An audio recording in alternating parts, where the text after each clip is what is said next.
বাদামের আবাদ চর এলাকায় বেশি হয়, কারণ আমার এই বালু অগ্রহণ মাসে আমরা বপন করি।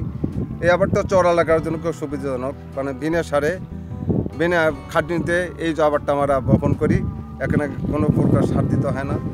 হ্যাঁ, এমনি এমনি ফসলটা উৎপন্ন হয়। তাদের এই আমার চর এলাকার খুব লাভজনক। পুষ মাসত নাগা, এটা মনে করেন পুষ মাসত নাগা আছে কাঁচা বাদাম কিনে, আবার এটা আবার মনে করেন জ্যৈষ্ঠ মাসত আবার এই বাদাম তুলবি। ভাজা খাইতে সুন্দর লাগে, আবার কাঁচা খাইতেও মনে করেন যে সুন্দরই লাগে, কিন্তু কেউ বেশি কাঁচা খেতে পারে, কেউ হয়তো ভাজা খায়।